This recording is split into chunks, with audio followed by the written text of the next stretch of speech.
Pop quiz. Nissan Skyline or Porsche 911 Turbo? Which would you take for a spin? It's a question that sparked heated debates among car enthusiasts for decades, and for good reason. Both are icons, both are legends, but they represent two very different philosophies in automotive engineering. The Skyline, with its raw, turbocharged power and unmistakable Japanese flair, versus the Porsche, a symbol of German precision and heritage. So, if you had the keys to both, which would you choose to unleash on the open road? So, why do some reckon Japanese supercars from the 90s are just better than their German rivals? It's not just nostalgia talking. There are some real, tangible reasons why these Japanese machines have become cult classics, outshining even the most revered German engineering in the eyes of many. Let's break down what made these cars so special, and why their legend only seems to grow with time. First up, value for money. While German icons like the BMW M3 or Mercedes SL600 cost a fortune, often putting them out of reach for the average enthusiast, Japanese automakers had a different approach. They wanted to deliver supercar thrills without the supercar price tag. German cars were luxurious, yes, but that luxury came at a steep cost, both to your wallet and sometimes to your peace of mind.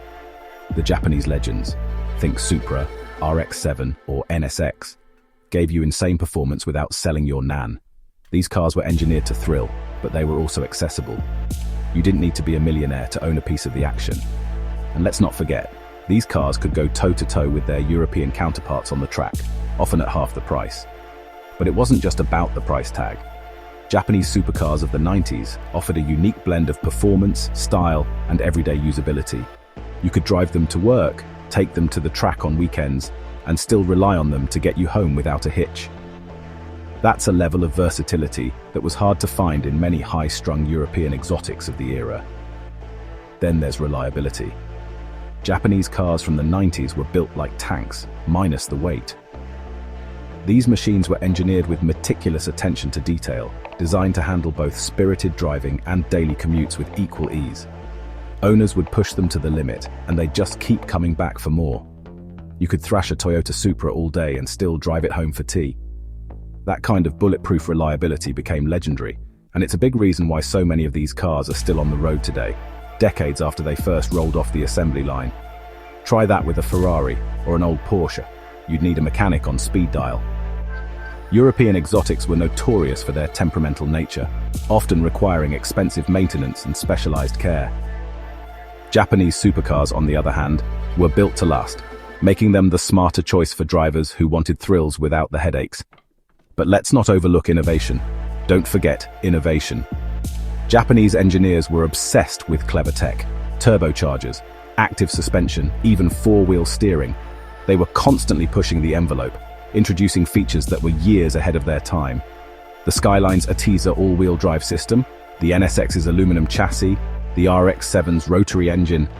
These were groundbreaking advancements that set new standards for the industry. Japanese manufacturers weren't afraid to experiment, and their willingness to innovate paid off. These cars weren't just fast. They were technologically advanced, offering drivers a taste of the future long before it became mainstream. Meanwhile, Germany was still perfecting their cup holders. Sure, German interiors were plush and refined, but when it came to pushing the boundaries of performance tech, Japan was leading the charge. And let's talk street cred. The Fast and Furious films didn't feature Supras and Skylines by accident.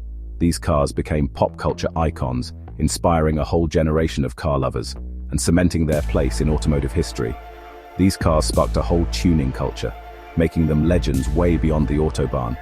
The aftermarket scene exploded, with enthusiasts customizing, tuning, and racing these cars in ways that German cars just couldn't match. The sense of community and creativity around Japanese supercars is still alive and thriving today. From underground street races to car meets and online forums, Japanese supercars became the heart and soul of a global movement. They weren't just machines, they were a lifestyle, a statement, and a badge of honor for those who drove them. Sure, German cars are posh and precise, but 90s Japanese supercars, they're pure heart, soul, and adrenaline. They represent a time when driving was about passion, not just prestige, when every corner, every straight, every red line was an adventure waiting to happen. So, which side are you on? Samurai speed or Teutonic tech? Let me know in the comments. Are you all about the relentless innovation and spirit of the Japanese, Or do you prefer the refined engineering and tradition of the Germans? The debate rages on, and I want to hear your take. Don't forget to like and subscribe for more car battles. Whether you're a JDM fanatic or a Euro purist, there's always more to explore in the world of automotive legends. Stay tuned and keep the passion alive.